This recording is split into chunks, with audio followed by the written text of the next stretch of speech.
Olá, estamos começando o nosso programa Encontro Fraterno. Hoje tendo a alegria e a satisfação de receber mais uma vez para um bate-papo Adeilson Salles, o nosso amigo escritor, palestrante, que retorna a Goiânia para um ciclo de palestras e seminários. Você acompanha ainda Calcide Sarroris com o Evangelho Responde, a dica de leitura e o momento cultural. Estamos começando o nosso Encontro Fraterno. Fique conosco.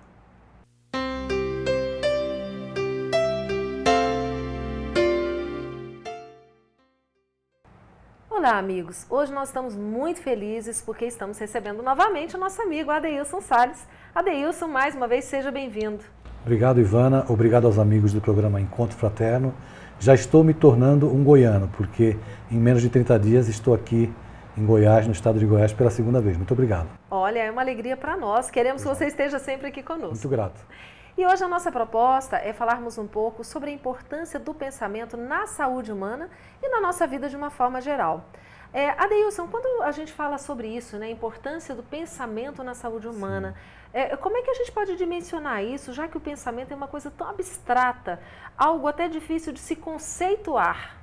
Sim, sem dúvida. Como é que pode uma coisa interferir na outra? Eu gostaria de evocar aqui a frase de René Descartes, que diz: eu penso, logo existo. Parafraseando esse eminente pensador, eu gostaria de afirmar: eu penso e logo sinto. Porque tudo o que eu penso acaba se refletindo de alguma forma no metabolismo do meu corpo, no equilíbrio, na paz, em tudo que envolve a nossa vida. Portanto, até para pensar é necessário se educar, se autoeducar. Porque, via de regra, nós acabamos sendo reféns e acabamos sempre reagindo com os estímulos exteriores que vêm da vida, de uma forma geral. Via de regra, são as pessoas que acabam determinando o tipo de comportamento que nós devemos ter, porque nós sempre respondemos e nunca paramos para agir conforme os nossos conceitos. Então, os estímulos exteriores, em sua grande maioria, acabam determinando a qualidade do nosso pensamento, porque nós moramos no que pensamos exatamente. Nós vivemos do que pensamos. Quando você diz que o comportamento do outro acaba definindo o nosso comportamento, você quer dizer então que na verdade nós estamos sempre reagindo a algo, ao invés de agirmos, ao invés da ação seria sempre a reação. Sem dúvida. Veja, nós temos a nossa mente um verdadeiro turbilhão de milhões de pensamentos que chegam, que assomam, que nos envolvem de uma forma geral.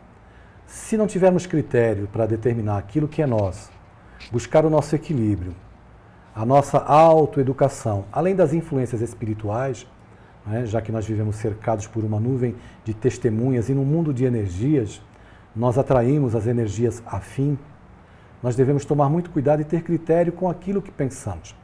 Se você sai pela manhã e inicia o seu dia, você acordou muito bem, experimenta a paz, a serenidade, opta por ter um dia feliz. E de repente no trânsito alguém lhe dá uma fechada ou uma situação qualquer, você fica exasperado naquele momento, aquela pessoa que pode ter lhe fechado de maneira invigilante ou porque está desequilibrada, se ela te levar ao desequilíbrio e você reagir de imediato, acalentando em si o desejo de xingar ou perder o próprio controle, as influências exteriores já começaram a agir sobre você. É claro, é difícil não se irritar? É claro que é difícil, mas nós estamos aqui para aprender a lidar com as potencialidades da nossa alma. Se essas provocações existem, elas existem justamente para que a gente possa dimensionar aquilo que deve ser mudado no nosso comportamento, na nossa conduta mental. Quantos crimes são praticados no trânsito porque as pessoas saem de casa como se os automóveis fossem aquelas armaduras do circo romano? Elas saem para se degladiar, se batem, se matam pelas avenidas desse país, tudo porque uma parte correspondeu ao estímulo provocativo que veio do outro lado. Então é muito difícil, mas nós estamos aqui na Terra justamente para tentar mudar esse quadro, porque a cada provocação exterior, a cada reação nossa, dependendo da maneira como reagimos, o nosso metabolismo, o nosso quimismo cerebral, ele é alterado. e você imediatamente experimenta um desconforto muito grande no corpo físico. Pessoas experimentam dores de cabeça, outros têm gastrite, queimação no estômago, enfim, tudo de fundo emocional gerado pela nossa falta de educação mental, a nossa falta de tato para lidar realmente com essa força geradora que são os nossos pensamentos. Adeilson, tem um ditado popular que diz que quando um não quer, dois não brigam. Seria então mais ou menos isso, ou seja, eu tenho escolha, não é? Quando acontece alguma situação na minha vida, que é essa situação provocativa, eu posso aceitar essa provocação e reagir, ou eu posso simplesmente, né, passar por cima, ignorar e prosseguir. Isso se conquista de que forma? Mas é algo que eu quero que você responda pra gente daqui a pouquinho, depois dos nossos intervalos comerciais. Você acompanha ainda agora conosco o Evangelho Responde com Calcide Sarroris. Mas nós voltamos daqui a pouquinho com a Adeilson Salles.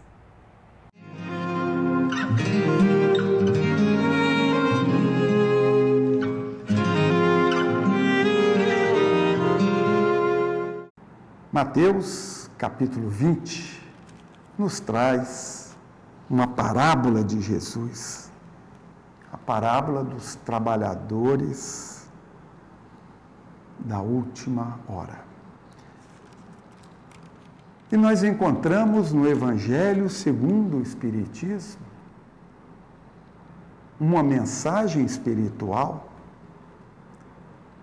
dizendo que os espíritas são os trabalhadores da última hora.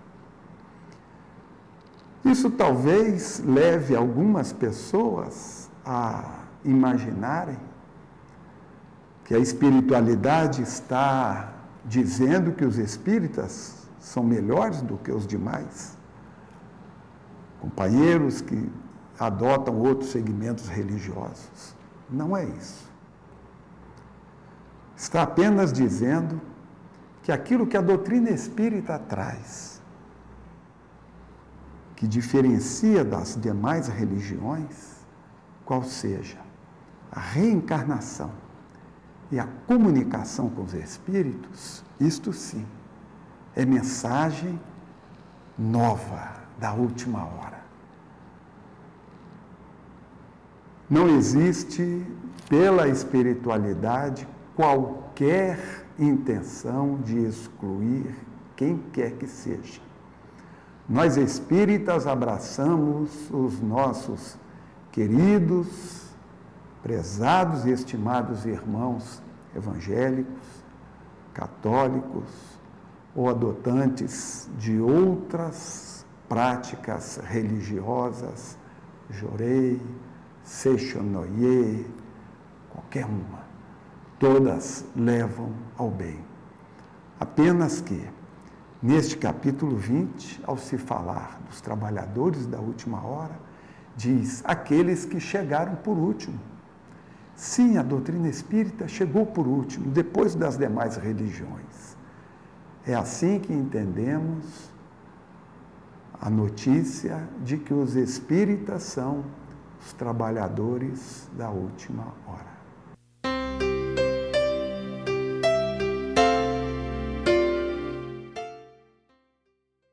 Conheça a Lefé, livraria e editora da Federação Espírita do Estado de Goiás.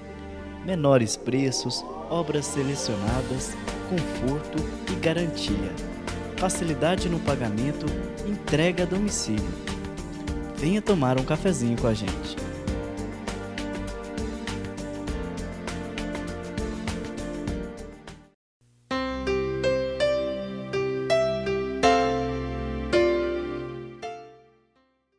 Estamos de volta com o nosso bate-papo com Adeilson Salles, o nosso amigo de Bauru, São Paulo, que está novamente em Goiânia para um ciclo de palestras e seminários. Falando sobre aí o poder do pensamento, sobre a vida das pessoas, na saúde humana, enfim. Adeilson, então, esse tipo de situação que nos provoca a reação, como fazer para nos educarmos, para não entrarmos nessa sintonia mental, preservando os nossos pensamentos? Bom, bem, Ivana, é bem difícil aprendermos a lidar com essa situação de se ter o autocontrole na hora das provocações exteriores. Mas é fundamental e para a preservação da nossa saúde, do nosso equilíbrio e da nossa paz, que nós façamos um esforço para buscar essa autoeducação. Quando nós encontrarmos alguém que porventura nos provoque com um comportamento agressivo ou com alguma resposta atravessada que nos roube a paz, eu até me recordo aqui nesse momento de um soneto da Maria Dolores, psicografada por Chico Xavier, que diz assim: todas as vezes que você encontrar alguém em desequilíbrio e que queira lhe provocar, ela nos orienta dizendo assim: um companheiro de lado, triste, agressivo e irritado, causando preocupação. É sempre alguém que procura consolo à própria amargura, pedindo compreensão. Se te mostra a voz de briga, dá-lhe em troca a frase amiga, que nada te possa alterar. Ou simplesmente irradia uma oração de alegria, que lhe atenue o pesar. Fitando qualquer pessoa que te injuria, perdoa e auxilia mais e mais. Na multidão, no barulho, são tantas máscaras de orgulho, são dores descomunais. Ante os irmãos em revolta, saibas que estás sob a escolta dos mensageiros do bem. A dor no tempo varia, cada qual tem o seu dia. Nunca reproves ninguém. É difícil, Ivana, manter esse autocontrole, mas se nos esforçarmos, além de fazer a paz em nós, nós poderemos promover a pacificação daquele que se encontra perturbado pelas inquietações da vida e pelas dificuldades. Estamos aqui para nos ajudar uns aos outros. Falando disso, dessa Sim. questão de saúde, algumas pessoas dizem, inclusive, que as pessoas que guardam muito ressentimento, não é? Sim. Que reagem muito em relação a essas situações, podem ser vítimas de doenças, como inclusive o câncer. Sim. Você acredita então que, por exemplo, esse tipo de pensamento de mágoa, de raiva, de rancor, pode gerar doenças graves como o câncer? Não, não acredito. Por que os cachorros têm câncer? E os gatos também têm câncer? Eu acredito que um conjunto, uma série de fatores, aliadas ao comportamento mórbido, contribuem para a instalação de uma doença degenerativa. Não apenas a raiva. Se você que nos assiste nesse instante, pelo programa Encontro Fraterno, não sente raiva, você tem que procurar um tratamento. Porque é da condição humana sentir raiva e contrariedade. Todas as vezes que nós temos algo que nos interessa, sofra alguma interrupção ou alguém nos contrarie de alguma forma. Sentir raiva é absolutamente normal. O que não é normal é cultivar a raiva. Agora, a raiva aliada ao sedentarismo, a uma vida desregrada, ao abuso de tudo, é claro que vai conduzir a um processo degenerativo, como o câncer, por exemplo. Agora, só a raiva vai fazer da pessoa a pessoa mais infeliz do mundo, vai isolá-la, certamente ela vai ser uma pessoa solitária, porque ela escolheu um mundo para viver. E nós escolhemos diariamente, quando despertamos, terei um bom dia ou vou estragar o meu dia com as escolhas que faço. São situações que nós determinamos. Quem quer morar na raiva vai morrer amargurado com raiva. Agora, devemos ter em mente que não existe na vida um único fator predisponente. Até mesmo o nosso histórico espiritual, as nossas vidas sucessivas acabam determinando alguns aprendizados e algumas lições pelas quais nós passamos na Terra, até mesmo as doenças. Mas é um conjunto de situações que contribui. Não apenas estes sentimentos também contribuem, mas não apenas estes fatores. Mesmo porque se fosse assim, provavelmente poucas pessoas, né, escapariam do câncer. É verdade. Mas nesse caso, no caso da pessoa que realmente não consegue disciplinar os seus sentimentos, os seus pensamentos, isso pode ser também parte da índole da pessoa ou algo que ela já traz do passado, espiritualmente, porque às vezes as pessoas elas são tão negativas, elas são tão pessimistas, elas só veem o lado difícil da situação, né? Nós poderíamos dizer que isso faz parte da personalidade da pessoa? É mais difícil nesse caso? Não, ela é deseducada. Ela é deseducada nesse contexto de sentimentos. E é preciso que, com o tempo, ela se eduque. Se ela não se educar na presente vida, vai se educar em uma vida futura. Mas são todos fatores que podem ser modificados. A partir do momento em que a pessoa experimenta uma qualidade de vida, promovida pela paz, pela conquista do equilíbrio, da lucidez, ela nunca mais vai querer experimentar aquelas situações que nos constrangem e nos fazem tanto mal. São processos educativos e ninguém pode se cobrar ir dormir como uma pessoa magoada e despertar como uma pessoa extremamente equilibrada. São processos educativos. A natureza não dá saltos, mas nós temos que nos esforçar para sair desses processos de comportamentos mórbidos que nos levam ao sofrimento. Muito bem. Nós comentávamos aqui durante o intervalo, você falou sobre um livro que você leu e que você sempre cita como referência, né, relacionando a saúde, a medicina, os milagres. Eu queria que você falasse um pouquinho para a gente. É o livro de um médico oncologista norte-americano chamado Dr. Bernie Siegel. Ele escreveu um livro chamado Amor, Medicina e Milagres. E nesse livro ele conta a própria história de um médico cético que sonhava poder curar todas as pessoas com o conhecimento acadêmico. E ele observa, e ele narra muito bem no livro, eu recomendo esse livro para todas as pessoas, ele narra muito bem as frustrações que ele experimenta quando observa que a cura que ele esperava promover na vida das pessoas não dependia dele, e sim das pessoas, pelo comportamento que elas tinham.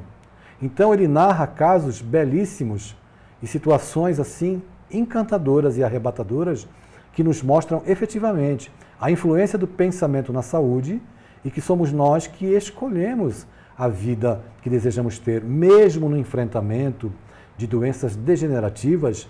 A sobrevida da pessoa vai depender da forma como ela vive.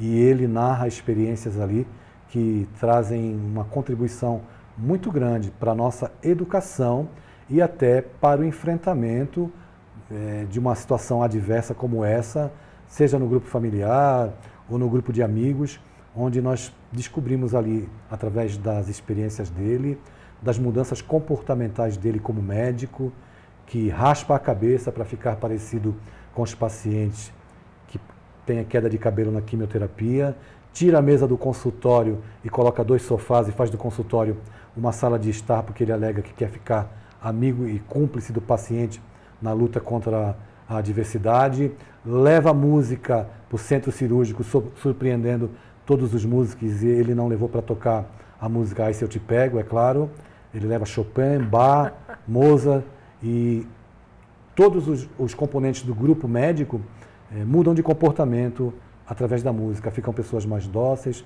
mais serenas, mais tranquilas. É a influência do pensamento na saúde humana. Na saúde humana. Bom, nós vamos novamente para um breve intervalo, você vai acompanhar a dica de leitura e nós voltamos já já.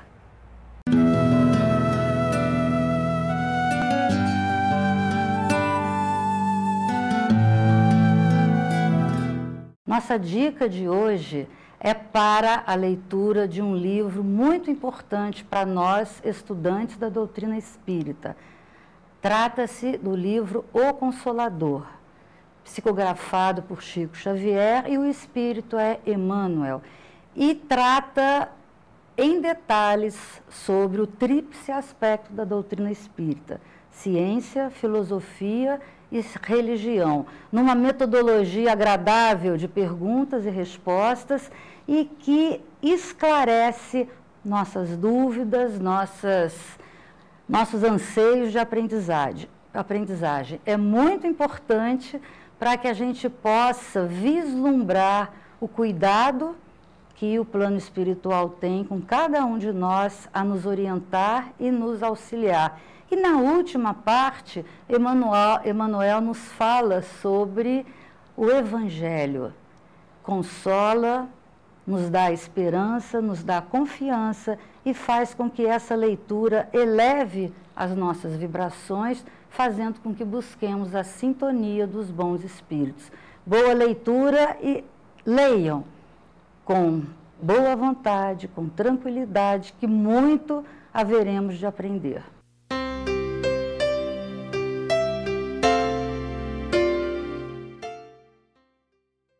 Conheça a Lefé, livraria e editora da Federação Espírita do Estado de Goiás. Menores preços, obras selecionadas, conforto e garantia. Facilidade no pagamento, entrega a domicílio. Venha tomar um cafezinho com a gente.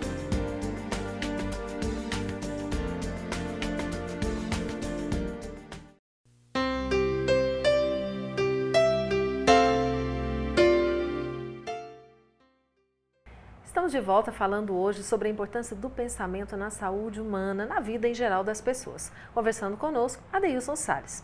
Adeilson, quando você falou, não é, dessa experiência desse médico norte-americano nesse livro, Amor, Medicina e Milagres, não é, que você recomenda inclusive, falou-se desse aspecto então da importância do pensamento de uma forma geral, mas e no momento da adversidade? No momento em que a pessoa já adoeceu, resolve mudar esse padrão mental, esse padrão vibratório, isso vai auxiliar de alguma forma na recuperação da saúde?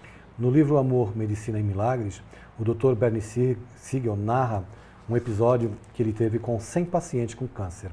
Ele reuniu o grupo de 100 pacientes com câncer, todos previamente avaliados, analisados, a anamnese feita muito bem, e ele apresenta para esse grupo de 100 pacientes com câncer duas possibilidades de tratamento. A primeira possibilidade é o tratamento cirúrgico. Todo aquele grupo de 100 pessoas poderia passar pelo tratamento cirúrgico. E a segunda possibilidade de tratamento é o tratamento psicológico, ou seja, a mudança de comportamento, ou a reforma íntima, como a doutrina espírita nos orienta. E pasmem os nossos telespectadores, você, Ivana, que de um universo de 100 pacientes, 80 optaram pela cirurgia. Então as pessoas querem ser curadas, mas não querem curar-se. As pessoas andam a vida inteira andando pelas estradas esburacadas do vício. Se você tem uma dor de cabeça na segunda-feira e toma um analgésico, e a dor de cabeça volta na quarta e você toma outro analgésico, e ela volta na quinta e você toma outro analgésico, a pergunta que nos cabe fazer é: a dor de cabeça é o sintoma ou é a doença? O automóvel, quando precisa de manutenção, ele acende aquela luzinha vermelha no painel. A dor de cabeça pode ser a luzinha vermelha na sua vida. E as pessoas procuram o médico como se encostassem o carro para consertar. Se o médico oferece a possibilidade da cirurgia, as pessoas vão, levam o corpo para a recalchutagem, para o conserto, saem e voltam a andar novamente nas estradas esburacadas do vício.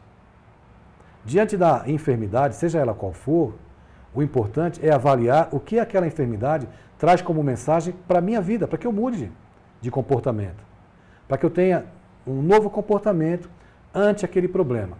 Se o problema é grave, a tempestade desabou, não adianta ir de peito aberto enfrentar a tempestade, é preciso esperar um pouquinho para que ela amenize, para que se tome decisões lúcidas para o desenvolvimento da vida e para o tratamento da enfermidade. Repito, seja ela qual for. Mas é muito difícil abandonar os vícios, abandonar os hábitos, mas as doenças, o sinal vermelho no painel da vida é justamente esse lembrete para que a gente altere o percurso, para dar qualidade de vida. Se o abuso cometido contra o corpo físico foi muito grande e a doença é grave, nós devemos realmente mudar de percurso imediatamente para poder enfrentar e vencer a luta. Fala, Ivana. Eu estou aqui pensando exatamente como é difícil isso para a maioria de nós, não é? Algo que você vem como hábito adquirido a vida inteira. Sem dúvida. É preciso, então, realmente que haja uma decisão, não é? Por parte de cada um de nós, no sentido de entendermos que essa mudança é necessária. Essa mudança na forma de vermos as coisas, de pensarmos, de agirmos. De pensar o mundo. Porque tudo isso está sendo refletido em nós mesmos, no nosso corpo. Sim. E nesse processo, a fé ajuda de alguma forma? Totalmente, totalmente. O Dr. Bernie Siegel, nesse grupo de pacientes, 80 preferiram a cirurgia e 20 o tratamento psicológico. Os 20 que preferiram o tratamento psicológico foram aqueles que estavam predispostos a mudar de conduta. Aqueles que mais oravam tinham uma sobrevida maior. Porque o que é a prece ou ter a fé? É uma mudança de vibração, de sintonia, onde você se decide, você opta por se situar numa faixa diferente da que você vinha vivendo até então. Você faz uma escolha. Eu não vou dar mais importância para aquelas coisas mesquinhas e pequeninas que eu dava, que tanto me melindravam, que me embrulhavam o estômago, que me fazia discutir com as pessoas por nada. De valorizar as coisas mais ínfimas, que me roubavam a paz, que me tiravam o sono, que me tiravam de mim mesmo. Existem pessoas que, se morarem sozinhas, fogem de casa, porque não conseguem conviver consigo. Então, perceba, amigo telespectador, que a vida é sempre um processo educativo.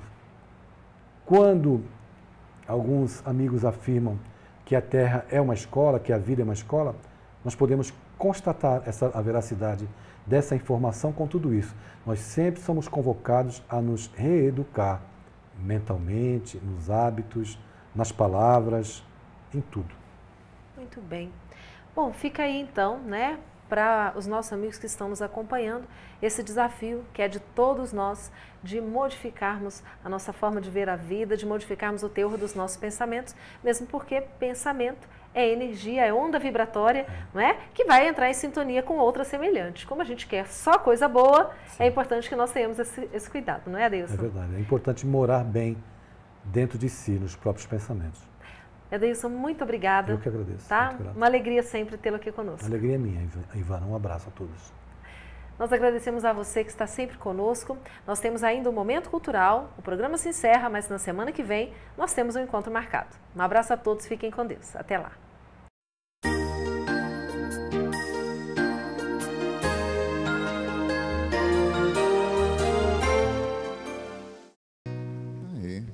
Obrigado, gente.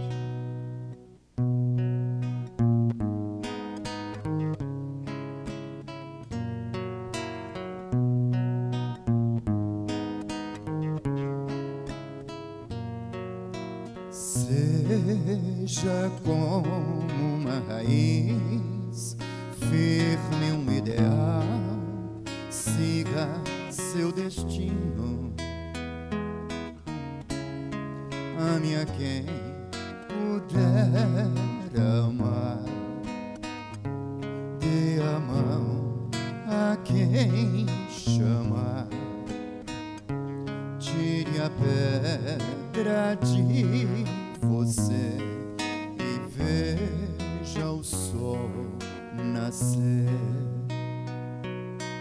Pare e faça uma canção, abra o coração que ele ajudará. Veja como é linda a flor, sinta o cheiro do amor.